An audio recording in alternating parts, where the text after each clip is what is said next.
The paradox of life is people fear loneliness, yet run from anyone who tries to love them. It sits quietly in living rooms and inboxes, in the small hesitations before a call is answered, in the practiced calm of someone who has learned to keep the door only ajar. That contradiction is not an argument, it is an atmosphere. It alters the way people orient toward one another, how they listen, how they make plans, how they answer questions about the future.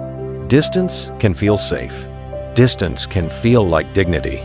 Yet the same distance is often the very thing that leaves a person hollow when the apartment is dark and the day is done. Underneath that hollow sits another impulse, the ache to be seen, to be chosen, to have someone stay not for a season but through the ordinary, intrusive smallness of life. Most people do not name both impulses aloud.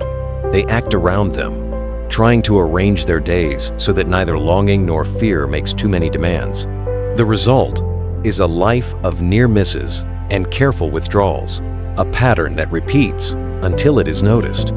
It is unsettling how a heart can hold two contradictory truths at once: the desire for warmth and the suspicion that warmth is temporary. A person may want tenderness and also fear the cost of receiving it. Memories, some trivial, some raw, have a way of nudging the body before the mind has named the threat. A kind word can be followed by a reflexive tightening in the chest. A soft voice can be followed by the calculation. What happens when that voice goes quiet? Protection, then, sometimes looks like stepping away. Not because one wishes harm, but because one hopes to avoid pain. The mind rehearses escape routes. The soul, quieter, keeps whispering toward connection. For many, life becomes a negotiation between those two voices, a series of small bets on whether the next person will stay. The stakes are not always dramatic. They are often the everyday practical stakes of who shows up to celebrate, who returns a text, who remembers a detail that makes someone feel known. Aaron lived this negotiation with a particular economy of motion. He had moved into a modest apartment just outside Seattle several years ago and kept his life arranged with practical neatness. At 34, he had a job that rewarded precision. He was a software analyst who could parse messy requirements into clean features. His routine suited the work early mornings, long stretches of focused hours, small rituals to mark the end of a day. Outside of the office, he was easy company at parties, in the way that reliable people are. Polite, attentive for finite stretches, willing to help with logistics or a task. People called him calm and steady. They trusted him with details. But there was also a steady absence in his personal life, a distance that neither he nor others quite named until it began to matter. The early hours of his day felt like neutral territory. While the city still carried the sleep quiet of dawn, he felt a small mastery over his own impulses. There were no expectations then from colleagues or friends, no unanticipated demands that might expose some private vulnerability. It was a time before anyone could ask for more than he had planned to give. During the workday, polite interactions and efficient collaborations filled his time. He answered emails with care and suggested solutions without ego. He appreciated other people's ease with closeness, how a laugh could become a bridge in minutes, but he did not know how to be that spontaneous without bracing for a later withdrawal. Claire arrived as a small shift. She worked at the same company as a project manager, organized without stiffness, gentle without passivity, and she had a way of noticing the details that most people let pass. She would comment on the book someone carried or remember a small preference from weeks prior. To Aaron, that noticing felt both flattering and dangerous. Their first exchanges were unimportant. A shared elevator ride, a comment about coffee, a quick discussion of a meeting, but exchanges accumulated. She asked about music, and he offered a shy recollection of playlists from college. She mentioned a love for road trips, and he thought of a long drive he had once taken and never told anyone about. Over time, there was a pattern of small disclosures and small returns that gradually altered the weather between them. His feelings were steady, not cinematic. He found it manageable to share a few small facts about himself and then retreat. The novelty was that he noticed the retreat later how quickly he would close the window after a moment of ease. When Claire invited him to a small Friday gathering with close friends, he paused. The invitation was gentle. There was no pressure. He smiled and said, "I'll see how my week looks," a phrase that can mean many things. One of them, a safe exit. After the conversation, he realized he did not want to risk the unknown of someone's living room, their humor, the subtle tests of belonging. The thought made his chest tighten. He wanted to go, and also wanted to protect himself from the possibility that he would feel exposed and then left. He texted, "Sorry. Work ran late. Maybe next time." The message was not wholly false. There were emails, but it was not the truth either. He knew this immediately, because he had learned to choose partial truths as buffers. Claire did not reply at once. When she did, it was warm and practical. "All good. Hope you get some rest." He heard something in her tone that was not angry, rather, something careful. He recognized that care. He had used it himself with people who had tried to step into his life and found him half prepared to receive them. The weeks that followed were not a drama. They were small recalibrations. Conversations thinned into polite project chatter. Claire smiled when they crossed paths. Aaron recognized the slight dip in warmth and told himself it was better to have a predictable, safe distance. At night, when he stood in his kitchen and listened to the refrigerator, the calm surface of his life felt like glass, smooth and cool, but resonant with an echo he had been suppressing. Memories of a childhood where affection was practical rather than expressive drifted into his thoughts. He had learned, as a child and later as an adult, that needs could be inconvenient, so he learned to carry them lightly and alone. Months later, the company scheduled a day-long retreat at a lodge near a stretch of forest. It was the kind of event marketed as team building, but often felt like an invitation to awkward vulnerability. In one afternoon exercise, people were asked to pair up and discuss personal challenges. Those words can carry a kind courtesy, as if to insist there is no blame. They can also be a slow closing of a door. Mia sat across from the departure with the practiced grace of someone who had learned that outward composure keeps pain manageable. At home, after the evening ritual of lighting the same candle, she let herself feel the exhaustion that had accumulated over months of partial attachments. Time and work offered distractions. Then Aaron said, "I'm not great at letting people in. I tend to pull back before I even realize I'm doing it." The sentence was a surprise to him. He had not intended confession, but it came out plain and steady. Claire listened without interrupting. She did not try to fix him. She did not declare a plan. She only said, "I get that more than you know." Hearing that, he felt two small shifts. The first was an easing of bodily tension. The second was the recognition that being seen did not immediately lead to collapse. It did not erase the pattern he'd lived inside for decades, but it allowed him to imagine another possibility, that maybe the world would not always confirm his deepest fear. When they left the retreat and walked to the parking lot together, rain beginning to fall in the thin, soft way Seattle weather sometimes does, Aaron felt that smallness of step again, an ordinary motion that, for him, carried quiet significance. It was not a leap. It was not love wrapped in an announcement. It was a decision to stop stepping away in that one moment. There are lives shaped by such small moments because patterns, emotional, behavioral, relational, rarely break from one grand gesture. They ease through repetition, through the nervous system, discovering new inputs. Aaron's story was not a single pivot. It was a modest realignment. If he continued to allow small, honest sentences in safe rooms, his internal map might gradually enlarge to include the possibility of sustained care. That is how change often begins, in incremental tolerances of being seen. There is an architecture to human fear, built quietly and out of sight. It assembles over years and is reinforced by small events. A parent who answered demands with a sigh, friends who drifted away when life got busy, lovers who loved in fits and starts. When avoidance becomes a strategy, it tends to look ordinary. It is not an act of spite. It is a habit of self-preservation.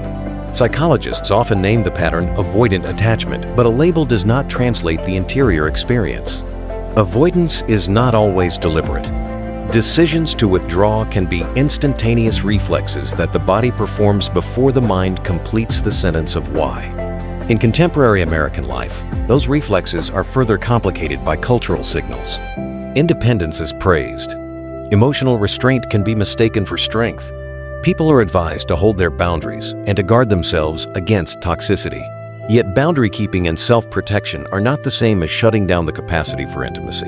The cultural script that valorizes self-sufficiency can sometimes remove grammar for how to receive warmth. If one has only ever learned that holding on too tightly causes pain, the safer choice becomes stepping back. The paradox intensifies. Even as someone longs for closeness, the cultural values surrounding them legitimize consistent emotional distance.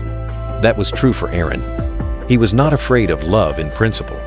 Rather, he was afraid of being known with such persistence that it would leave him exposed to a recurring pattern of disappointment. Being known reduces the space to manage the private anxieties one carries.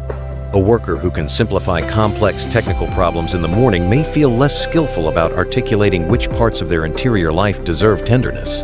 Thus, the body learns to prioritize predictability, the familiar hum of a day, over the unpredictable weather of a relationship.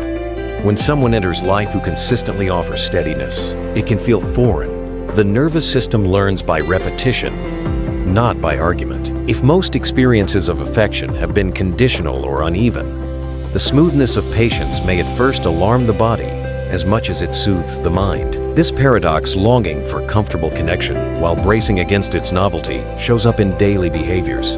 Declining an invitation that would have been pleasant, answering a heartfelt text with a minimalist reply, smiling in public but keeping the inner story to oneself. Those behaviors are protective calculations. They are not neutral to others. They produce a feedback loop. If a person withdraws, the other person may naturally step back. Distance expands. Misunderstanding follows. Yet small, brave acts can interrupt the loop. Aaron's confession at the retreat was small and quiet, and its effect was not instantaneous, but it changed the pattern's momentum. When someone acknowledges the habit, if the other person responds with steadiness rather than judgment, the original world of fear can begin to soften. Vulnerability is not a switch. It is a series of openings, sometimes microscopic, in which trust and attunement expand. Across the country, in Atlanta, another life tested the same paradox from a different angle. Mia lived within a neighborhood that felt community-minded in the way many southern towns do, and yet also anonymous in the modern sense of city life. She had a studio set up with plants and a window that looked onto a stretch of sidewalk people used for their morning runs. As a graphic designer, she translated feeling into color, light, and texture, an occupation that required sensitivity to nuance. Others saw her as magnetic, warm, engaging, quick to laugh. She cultivated a public persona that made intimacy easy on the surface. Her private pattern was different from Aaron's. Mia wanted closeness, but seemed to seek it with people who were emotionally inconsistent. Over years, she dated men who were unavailable, present in charming bursts, then circling away. The rhythm of her relationships mirrored a deeper structure, the comfort of familiar disappointment. When the newness wore off and steadiness was required, she felt unsettled. There was an unconscious recognition of the pattern. Even as she longed not to be alone, she was safest with relationships that allowed her to keep an emotional foot out the door. Being half-held had become, chillingly, less frightening than being fully known and ultimately left. The last relationship that dissolved did not end with fireworks. It dissolved with a quiet, no yelling, no dramatic scene, only the gentle explanation. "I need time to figure myself out." Those words can carry a kind courtesy, as if to insist there is no blame. They can also be a slow closing of a door. Mia sat across from the departure with the practiced grace of someone who had learned that outward composure keeps pain manageable. At home, after the evening ritual of lighting the same candle, she let herself feel the exhaustion that had accumulated over months of partial attachments. Time and work offered distractions. Sketchbooks filled slowly with images she did not always show others. On the surface, she was social brunches with friends, light talk and laughter, but the inside remained cautious. Her friends urged her to get back out there, but the phrase sounded like pressure to re-enter the old pattern. She wanted something different, but lacked a framework for receiving a different kind of care. Daniel appeared in a public space that had become almost familiar, a cafe she frequented. She cultivated a public persona that made intimacy easy on the surface. Her private pattern was different from Aaron's. Mia wanted closeness, but seemed to seek it with people who were emotionally inconsistent. Over years, she dated men who were unavailable, present in charming bursts, then circling away. The rhythm of her relationships mirrored a deeper structure, the comfort of familiar disappointment. When the newness wore off and steadiness was required, she felt unsettled. The invitation felt like an authenticity test. Would she go all in or pull away? She postponed. On the evening of the gathering, she told him, "I'm so sorry. Something came up. Maybe another time." The phrase was at once apologetic and protective. Daniel's response, warm, undemanding, was the kind of consistency Mia's nervous system had not learned to expect. He was not compelling in any showy sense. He often ordered the same iced coffee. He read architectural journals, and he had the quiet habit of noticing something small about a person without making it into a performance. Their conversation began by chance, and then deepened by the simple work of recurring presence. He invited her on a walk, then to a small get-together with friends. She said yes too quickly at first, and then hesitated. The image, two figures moving side by side beneath a skyline, was a private admission. When she next saw Daniel, she told him, simply and awkwardly, that she sometimes pulled away when things mattered. She did not offer the full story of her life. She offered one clear observation and left it at that. Daniel said, "I've done the same. Different reasons, same result." And in that quiet equivalence, something in her chest softened. The phrasing alone can make someone recoil or breathe. For Aaron, it tipped toward a quiet alarm. Claire, however, looked at him with a small smile that asked, "Could we try?" He nodded, not knowing why he allowed himself to be seen in that particular moment. They sat in a corner of the room where late light fell through tall windows. Dust motes glided like slow snow. For the first few minutes, they exchanged small, protective jokes at the idea of the assignment. Their exchange had no blueprint for a future, no vow to stay forever. It was a small shared recognition that neither party performed emotional availability perfectly. The moment mattered because it opened an alternative script, that honesty, not drama, is the way people can learn to tolerate closeness. That is often the first education adults do not receive. How to be honestly small and imperfect, and still remain present to another person. If caretakers offered practical support but limited emotional expression, a child may learn that needs are inconvenient. Over time, these maps solidify into habitual responses. When comfort arrives, either move toward it or reflexively step away. There is no singular pathology to blame. The maps are survival tools taught to the nervous system by repeated experience. Awareness is the first doorway out of repetition. The psychological mechanics beneath these stories are simple enough to describe and complex in their implications. People carry internal maps, their reference points for how relationships unfold. Those maps are compiled from early experiences and refined by later ones. If affection arrives intermittently in childhood, the blueprint for adult love will likely include a margin for unpredictability. Being able to say, "I tend to withdraw when I feel seen," does not break the pattern by itself, but it introduces a pause. That pause creates opportunity. When someone names their pattern and another responds with steadiness, the nervous system receives a corrective input. Not all closeness ends in withdrawal or betrayal. Repetition of that corrective in small, ordinary exchanges gradually amends the map. Those sayings have value against abusive patterns, but can become unhelpful when they are applied as blunt instruments to every relational uncertainty. Rigidly holding back may look like dignity on the surface, but underneath it can conceal the avoidance of risk that is necessary for intimacy to form. Emotional skill is not binary. It is practice. People need to learn how to tolerate the awkwardness of being known, how to regulate shame when vulnerability arrives, and how to respond to another's fear without trying to fix it. There is also a physiological reality. The stress response system treats perceived social threat similarly to physical threat. When someone who has learned to expect instability receives steady care, the body can initially interpret it as confusing, if not suspicious. Cortisol spikes. Heart rate variability shifts. The body prepares to flee. That is why so much emotional work feels like a series of micro-traumas and micro-vindications, the nervous system testing safety again and again. The remedy is not a single speech. It is repeated, reliable experience that reconditions the body's predictive model. Mia and Aaron's small confessions functioned like micro-experiments. They asked, what happens if I admit the pattern? What happens if the other person does not withdraw in anger? The answer in both cases was quiet. Nothing catastrophic. The world did not punish honesty. The next step is the harder part, having another honest sentence and continuing to show up when fear remains. That is the real labor of reshaping a life, the daily practice of choosing attunement when the old reflex is to step back. Another reason repetition persists is because it carries a perverse form of familiarity. The human brain prefers predictable inputs. Even negative predictability being repeatedly let down offers a kind of stern comfort compared to the anxiety of the unknown. So a person may choose a partner who is inconsistently available because the inconsistency is, in a tragic way, known terrain. That is why being with someone steady can feel, at first, strangely uncomfortable. Stability lacks the adrenaline of unpredictability and forces a nervous system to feel things it has spent years avoiding. Understanding this does not absolve hurt. People who are on the receiving end of avoidance feel abandonment. They are left to interpret silence as meaningful. The stories of those who step back are not excuses, but explanations.